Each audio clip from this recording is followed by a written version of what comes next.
my pleasure today to introduce our speaker. His name is Randolph. He is a bicyclist. He has rode in 5 world tours. He is getting ready to ride in his sixth world tour, and he has traveled over 170,000 miles. Please welcome Randolph.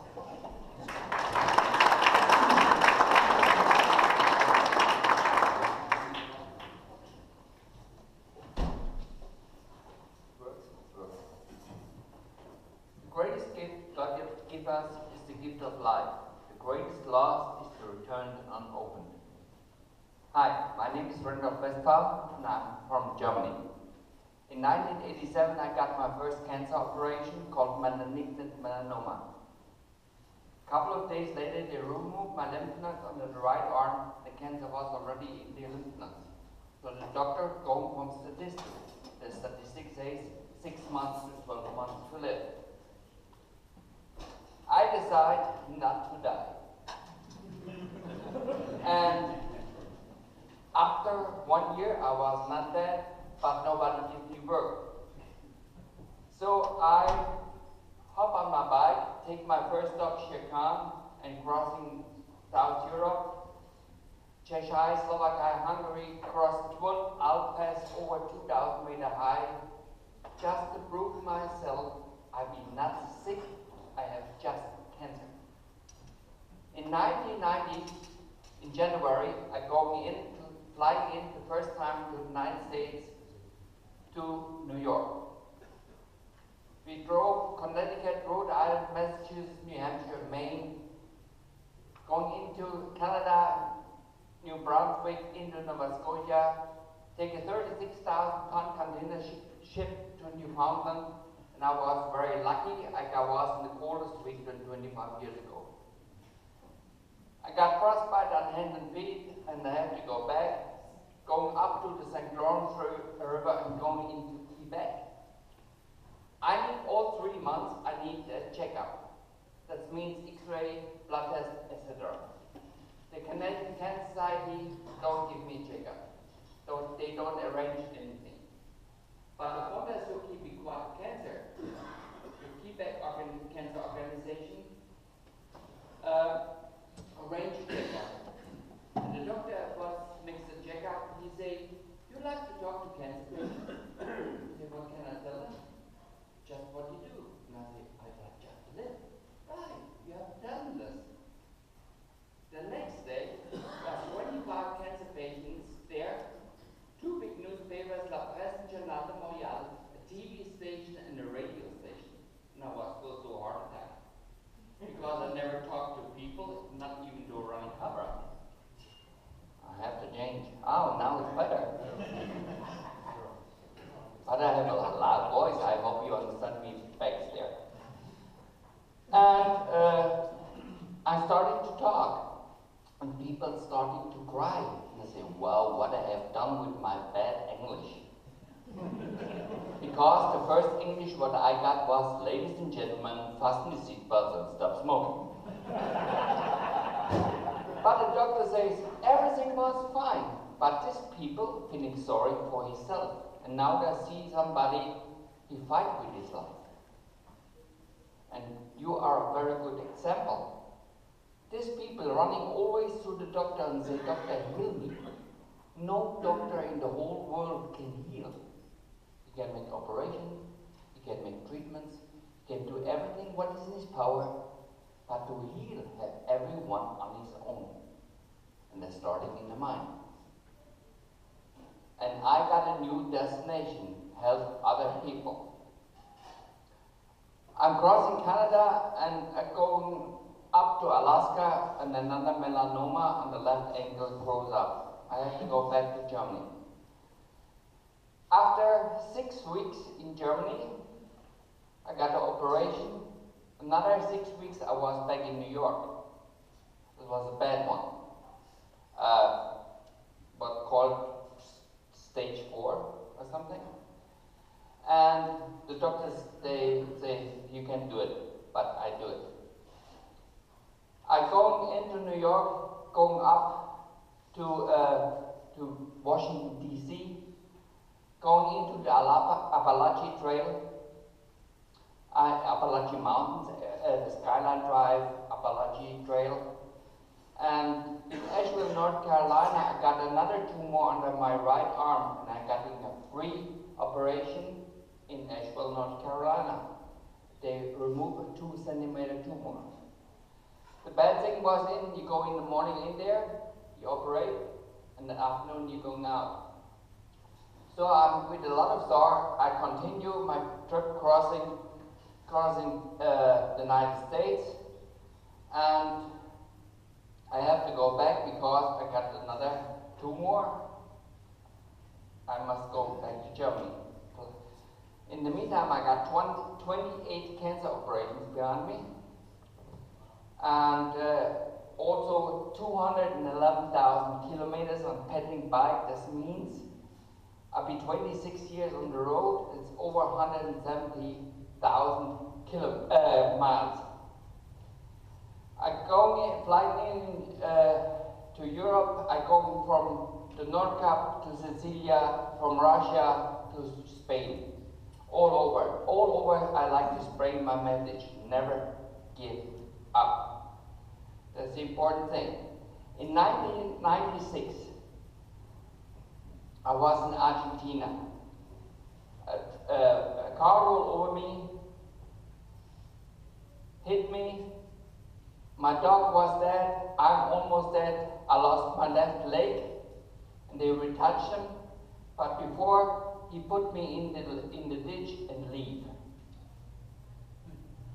4 hours later, they find me.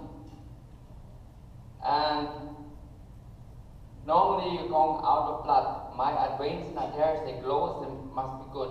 Then they bring me into La Plata. In La Plata, they like to amputate my leg because it was just an Achilles. Well, no more bone, no more nothing. And then they see I'm from Germany. They call German embassy. German embassy called my friends in Germany, and they say we take care of the money. Then they bring me into to Buenos Aires. There's a German hospital. I was in coma. And 4 weeks later, they fly me into Germany, and I got 48 operations on the left leg. So I have now feeling everything in there, but it looks a little bit different. It's a little bit shorter, 4 centimeters, but it's okay. I lost my memories. I didn't know who I am, what I do. I didn't know I lost my dog. I didn't know I have already one world tour behind me. I talk 10 years like Joe Cocker when you have 2 bottles of whiskey.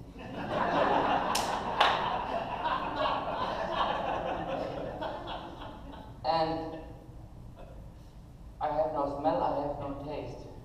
The doctor say also, he never get out of this wheelchair. This was in 1996. 2 years later, with crutches, I don't know what to call it. I can bike, but I can't walk. So I was in England, in Scotland, New Zealand. And I like to treat my leg like my cancer with positive thinking. But when you lost something, you can think whatever you want, it doesn't work. And so I go back, was another 2 years in the hospital, everything together. I was 5 years in the hospital. And then I'm starting to read my diaries, what I had before, and I go in every place where I was before. And it was like a switch, like Grand Canyon or Monument Valley or something else, you know. When I was in this place was a switch, and I remember. And this was the positive thing in there. And all over I spray my message because in the meantime, I accept my cancer as a part of my body. And just when you accept things, you can change it. On my 6th world tour, I'm starting in May in Vancouver, going in zigzag to Calgary, and I got a big flood behind me also, like here. And I gone up to Red Deer, and then up to the Icefield Parkway, and then down to Kamloops, and up again to Prince George. 45 kilometers from Prince George, I collapsed on the road. I lay 2 hours there, nobody stops. A big truck coming so close, my bike fell on top of me, and I was lucky the pedals was not in my hand. 3 girls, they going out a concert on the other side. They going to a concert to Liliot. They stop. They coming over. They see me waving on the ground, and they call the ambulance. Dr. Kalish from the hospital in Prince George say 2 hours more and I'm dead, because already the infection was on my heart. Now was the decision I go home. I say, okay, I have to go home, because the doctor says you can't pedal with this whole luggage. You can bike, but with not so much luggage. And so I say, okay, and then I buy a car for $1,200. Not much, but it brings me from A to B. Like yeah, was 14 days ago I was here. I put my car in the hotel, and then I make a loop. I bike 260 miles in rain. Was great adventure. So now I go to Oregon, make their loop, and I hope I can talk to a lot of Rotary clubs to spread my message. And I do everything on my own. I'm a lone rider. I have no Canadian Cancer Society, no United Cancer Society, nothing behind me, because they like to have me to raise money, and I like to raise awareness. That's different, because the few donations what I get, we have to live on it. So I need right now all the help what I can get. Dog food, food for me, anything. And I hope you find hope, a little bit hope in my story, and spread the message what I do. And I thank you for the Rotaries, they invite me here. And when you have any questions, I'll be here for a couple of minutes more. You can ask me. So, is your body free now of cancer? Have you had any real... Nobody is cancer free. Sometimes cancer comes out, and sometimes not. What they call, I'm in remission. I tell always the people, cancer is 80% man-made. 40 years ago, we don't have so much cancer what we have right now. And everything what we do wrong with Mother Nature comes back to us. So, how long have you been in remission? 7 years. The last bad one was 30 years, yeah. So, not all 28 cancer operations was deadly. It was just 4 deadly. The other 24 was in related. But because when something changed, you have to remove it.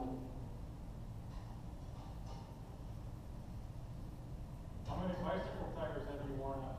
I don't count. I mean, when you think on one world trip, you count. But after 5, no more. So, how much time out of the year are you out there on your bike? Is it all the time, or you go back home to Germany and... Yeah, the problem is I'm in the hospital, mostly in Germany, or on the road.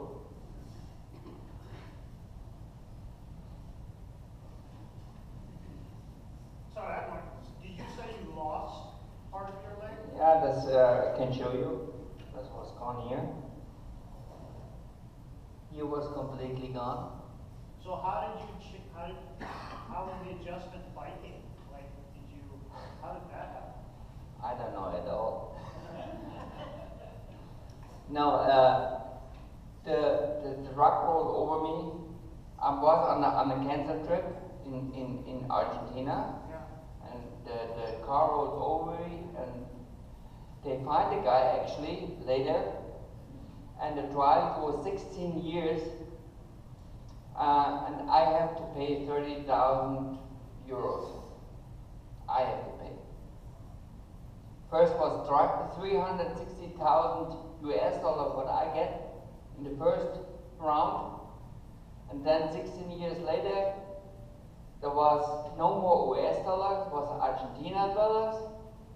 This is nothing, and the lawyers and everything, this cost me a lot of money.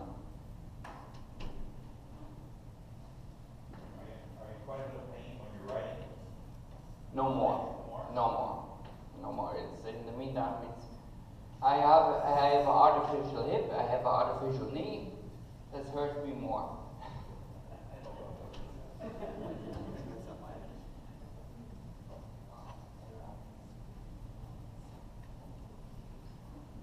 No question. So thank you very much.